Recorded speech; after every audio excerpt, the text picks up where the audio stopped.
Hey guys, welcome back to another Parts Factory installation tutorial video. Today we're going to be working on this Ford Mondeo, specifically going to be swapping off this overflow bottle coolant tank. There's nothing wrong with this car, I'm just going to do this for the demonstrational purposes only. First things first guys, it's going to be hot if you've just started and been driving your car around and whatnot, so obviously allow the car to sit for, I'd say, at least 45 minutes.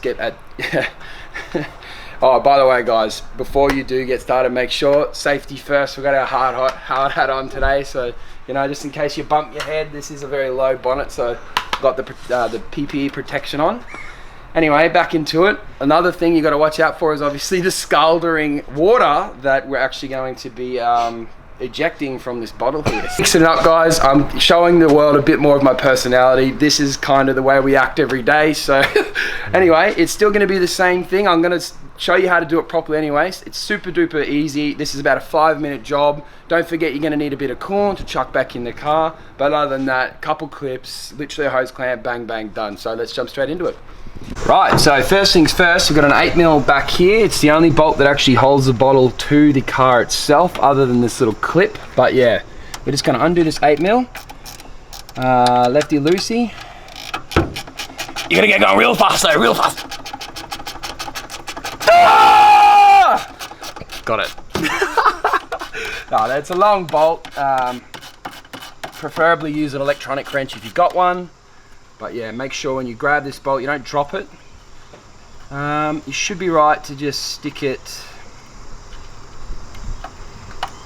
right here like that. That way it cannot move. Now this should just literally wiggle. Put your hand down here like that, and it'll pop up like that. At that point, you can actually just leave it there. Start by unclipping these clips. You got one. Just like that. Tuck it out of the way. Don't bend it too far. It could break. That will be a disaster. Oh, it is still a bit warm, this car. Oh, got to have some finger strength to do this. If you can't get it with your finger, you're going to need a flathead screwdriver. So to help it come off a bit easy, you can just use a little flathead screwdriver. Stick it in there and just twist, and then it just pops off like so. Again, just tuck it out of your way, not bending it too far. And at that point, you're just left with that one down the bottom there. You can see it's just an alligator clip, so you're going to need a regular pair of pliers. So this is where things are going to get a little wet, guys. There's nothing we can really do about that, other than put your finger on it as you pull the pipe off. If it's too hot, I wouldn't advise doing that because you'll burn the tip of your finger. I've done it before, a little circle coolant burn, so you definitely watch that. But anyway, we're going to squish this little alligator clip. You're going to give it a wiggle, and you can just drag it down the hose, setting your pliers to a bit tighter. Drag it down the hose.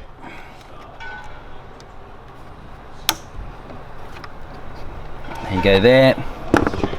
And then you can literally grab the hose, give it a twist. If it doesn't come off easy, set your pliers to the medium setting and hold the hose just like so. And you can just give it a little bit of a, give it a little bit of a twist like that, and it'll free up the plastic from the tank itself, just like so. Once that's done, you should now be able to twist the hose a bit easier. If it's a new car like this car, you might actually still struggle with this because the rubber's still extremely sticky. Yeah, which is what's happening with our car. Again, you can use your pliers, squeeze, set it to a bit tighter, medium.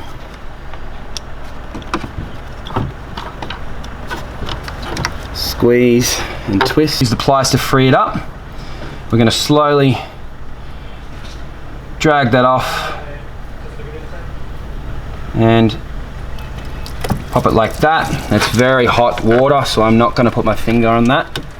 I'm actually just going to let it cool down a bit for a second. Alrighty guys, so hopefully you're halfway through the job, your bottle's out, you know, super duper easy realistically. Now it's obviously time to reinstall, but before we go any further, I wanted to remind you we do have this product available on our website.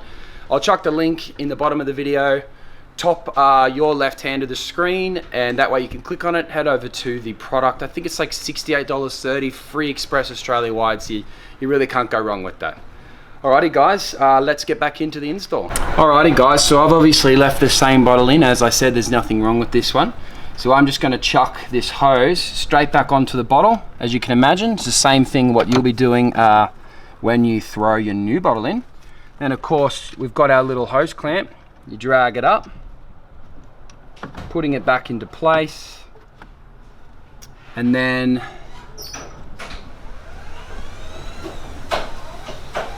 this hose clamp's gone into a kind of self locking position, which you have to use a little flathead to get it out of that position. You'll notice, see how it's moving around like that? See how the hose clamp's not tight? It's because the hose clamp's actually gone into a locked open position, like so. To get rid of that position, you literally just have to press down on that tab and then it'll lock back into place. So I'm gonna give that a shot now. All right, so this hose clamp, it actually has a little self-locking function. You can see how it's nice and sloppy like that. So what you do once you've got it in position, you just use a little flathead screwdriver, you stick it through the hole and you can just literally do that and it actually, boom, pops into place, which is actually a kind of convenient little feature.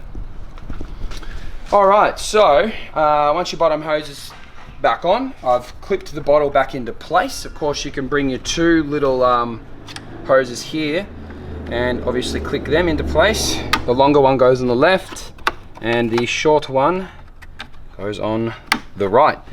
And as you can imagine, once that's all in and mounted correctly, you can bring this bottle over the top of this little area here and stick that little 8mm back in. This is that ridiculously long 8mm. I'll just get it started and then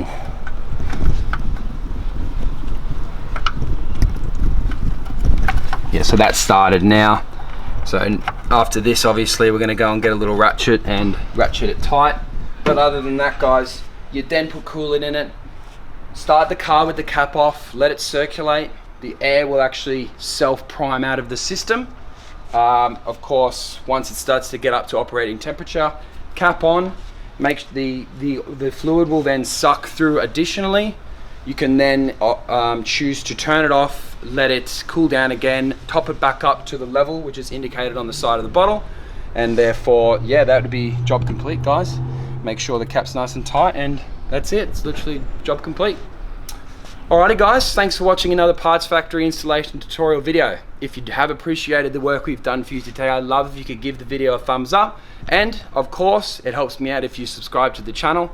That way, any more content that I release, you'll obviously see straight away. Oh, and by the way guys, before you go, Parts Factory has just gone out and bought a brand new Can-Am Maverick RSRR turbos. We have a big channel coming up in the future, so if that's something that you might be interested in, then make sure to subscribe to the channel. Come on, do it. Do it right now. Thanks guys. See ya.